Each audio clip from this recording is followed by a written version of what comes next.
নমস্কার বন্ধুরা, শিবানী কিচেনে আপনাদেরকে স্বাগত। আজকে আমি পেঁয়াজের পরোটা করব। এই পেঁয়াজের পরোটা করার জন্য এই দেখুন এক বাটি আটা নিয়েছি, তার হাফ আমি নিয়েছি ময়দা।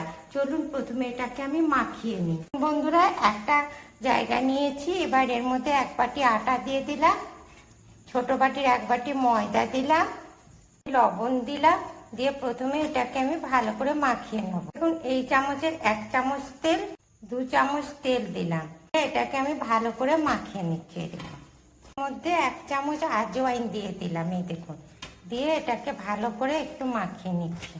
একটুখানি করে জল দেব আর একটুখানি করে মাখাবো। এইভাবে আমি একটা ডো তৈরি করে নেব। বন্ধুরা, কি সুন্দর একটা এই দেখেছেন নরম ডো করে নিয়েছি। এই দেখুন সাদা তেল দিয়ে দিচ্ছি, দিয়ে এটাকে মাখিয়ে নিলাম। এবার এটাকে আমি ঢাকা দিয়ে আধ ঘন্টা রেখে দেবো রেস্ট। দেখুন বন্ধুরা, পেঁয়াজের পরোটা করার জন্য প্রথমে এই বাদামগুলোকে ভেজে নিচ্ছি। বাদামগুলো ভাজা হয়ে গেছে, এবার এগুলোকে আমি তুলে নিচ্ছি। সাদা তিল ভেজে নিচ্ছি, তিলটা ভাজা হয়ে গেছে, নামিয়ে নিচ্ছি। কড়াইতে একটুখানি এই দেখুন গাওয়া ঘি দিয়ে দিচ্ছি, এটা গরম হয়ে গেছে। এবার এর মধ্যে বেসন দিয়ে দিচ্ছি 2 চামচ, এটাকে আমি ভালো করে ভেজে নেবো। হয়ে এসছে, এবার বেসনটাকে নামিয়ে নিই। কড়াইতে 2 চামচ সাদা তেল দিয়েছি, এবার এর মধ্যে কালো জিরা দিলাম, একটুখানি এই দেখুন গোটা জিরা, একটুখানি সব দিয়ে দিলাম, আদা রসুন আর কাঁচা লঙ্কা ছোট ছোট করে কাটা দিয়ে দিলাম। আদা রসুন আর কাঁচা লঙ্কা ভাজা ভাজা হয়ে গেছে। এবার এর মধ্যে ধনে গুঁড়ো, জিরে গুঁড়ো, হলুদ সামান্য, একটু লঙ্কা গুঁড়ো আর লবণ করে দিয়ে দিলাম। ভাজা মশলাটা না হওয়া বেসনের মধ্যে দিয়ে দিই। এবারে এই দেখুন বাদাম আর তিল ভাজাটা মিক্সিতে দিয়ে দিচ্ছি, পেস্ট করে নেব। এবারে বেসন আর মশলার সাথে এই দেখুন বাদামটা কি সুন্দর পুরোটা গুঁড়া করে নিয়ে একটু খৈচা খৈচা ধরনের গুঁড়া করে নিয়েছি। এর সঙ্গে এই দেখুন পেঁয়াজ ছোট্ট করে কেটে কেটে রেখেছি, পেঁয়াজ দিয়ে দিলাম, দিয়ে এটাকে আমি ভালো করে মশলাটা মাখিয়ে নেব। এই দেখুন একটুখানি এই দেখুন হিং দিয়ে দিচ্ছি। দেখুন বন্ধুরা, এর সাথে 1 চামচ সর্ষের তেল দিয়ে দিলাম, দিয়ে আবার এটাকে মাখিয়ে নেব।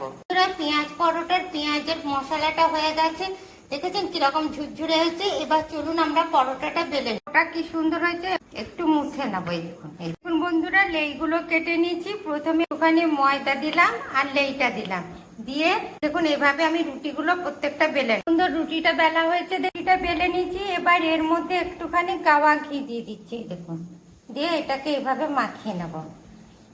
এই দেখুন পুরটা তৈরি করে নিয়েছি, পুরটা নিয়ে নিলাম, এর মধ্যে 4-5টা সুন্দর করে দিয়ে দেবো। এই দেখুন 4-5টাতে পুর দিয়ে দিয়েছি। এবার এর উপরে আর একটা রুটি দিয়ে দিলাম, এই দেখুন এরকম করে লাগিয়ে নেবো যাতে না পুরটা বেরিয়ে যায়। আস্তে আস্তে এই দেখুন কেটে নেবো। এই দেখুন বন্ধুরা, ছুরি দিয়ে কাটা হয়ে গেছে। এবার এটাকে এরকম আস্তে আস্তে আস্তে আস্তে ফোল্ড করে নেবো, ওটা এর উপরে দেবো। এই দেখুন, দিয়ে আবার ফোল্ড করবো। এই দেখুন আবার ফোল্ড করছি, দেখেছেন এইভাবে ফোল্ড করে নিলাম, দিয়ে এই দেখুন বসিয়ে দিলাম এইভাবে, দেখেছেন। এবারে একটুখানি তেল দিয়ে বেলে না, ময়দা ছড়িয়ে দিলাম, দিয়ে এটাকে পাতলা করে বেলে। কি সুন্দর বেলা হয়ে গেছে। এবার চলুন এটা আমি ভেজে নিই। এই দেখুন বন্ধুরা, পরোটাটা দিয়ে দিলাম, এটা কিন্তু হালকা আঁচে ভাজতে হবে। বন্ধুরা, 1 পাশটা হয়ে গেছে, এবার এটা আমি উল্টে দিচ্ছি।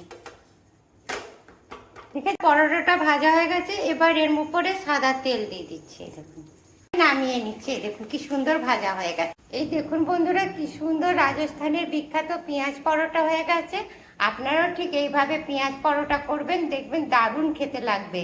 আমার রেসিপিটা যদি পছন্দ হয় তবে লাইক করবেন, কমেন্ট করবেন, শেয়ার করবেন। Thank you. বন্ধুরা, পেঁয়াজ পরোটার সাথে 1 বাটি চিকেন কারি কেমন হবে বলুন তো খেতে। খাওয়া শুরু করা যাক।